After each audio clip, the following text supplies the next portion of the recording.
Hello, sunshine.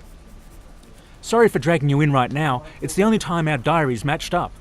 And by that you mean you just slapped in an appointment without looking at my schedule, didn't you? Take a seat. Question for you. Is there anything that resembles actual good news in this week's paper? Seriously, it's all doom and gloom. It's the news, sunshine. It's supposed to be horrible.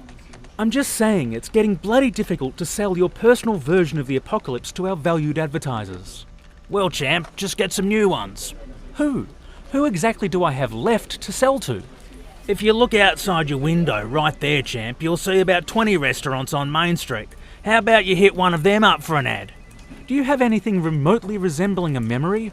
Believe me, mate, they were spending, all of them, right up to the day that you, mate, decided to go all Woodward and Bernstein and do that investigation into Main Street food hygiene. That worked out well, didn't it? Not one of them stayed with us as an advertiser. Not one. Oh, look, to be fair, our investigation showed half of them were serving food with traces of rat feces.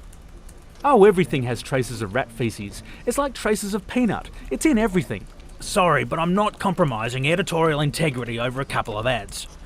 And while I'm doing full disclosure, mate, I should probably mention the food at the burger joint 2 doors down tested positive for semen. We didn't print that bit. Well, you've ruined lunch for me forever. Well done. What have I done? One of the burger joint staff has almost certainly had a cheeky wank in or on a cheeseburger, and I'm the bad guy? Look, whatever. Food hygiene aside, if you could occasionally, just occasionally, report news that didn't make people want to kill themselves, I'd be able to sell ads to it. And keep us all paid, with actual money. We do like money, don't we? Yeah, we do.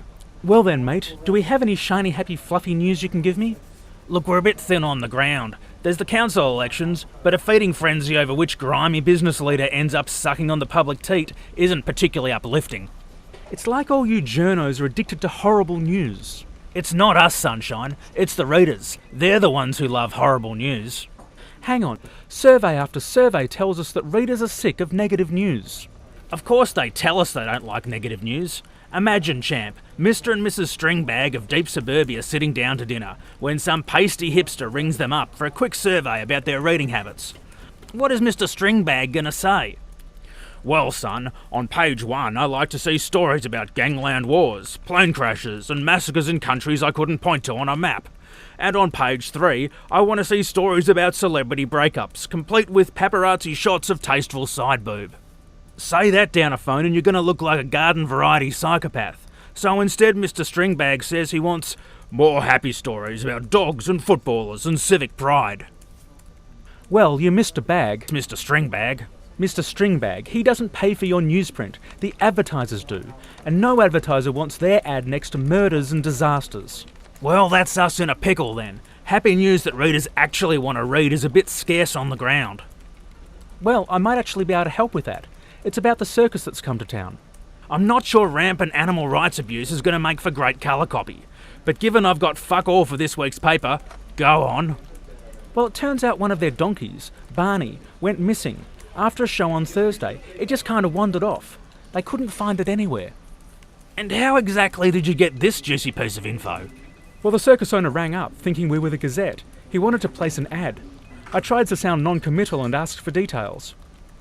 You sneaky little fuck. Well done, lad. You sure you don't want to join us on the editorial floor? No, I don't. Well, I'll admit, that's a great yarn that. Lost animals, sad owners. We ask the readers to look for the poor creature. Community rallies, gets Dickhead the donkey back home. There's your happy news right there. Thing is... Yeah? Well, it's already been found by a local business owner. Works even better. Hero saves wayward donkey. Yeah, you weren't around yesterday, so I took the liberty of asking your photographer to get a shot of him, the donkey and the business owner. You directed my photographer. Well, I am technically your boss, so yes. And where were you yesterday anyway? I was doing an investigation into hospitality. You were down the pub. I was down the pub. Alright then, where's this shot? It's in the image system. In the image system, okay. Gotta say, Sunshine, you're taking a lot of initiative. Your predecessor would never have... What the fuck is Pond Scum Ron doing in this photo? Who?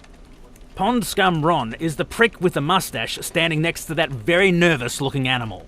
Oh, Ron's the business owner who found the donkey. Seems it wandered into his car park. Why do you call him Oh, and look, on the other side of the donkey is Trixie. His personal assistant, yeah. He really wanted her in the shot.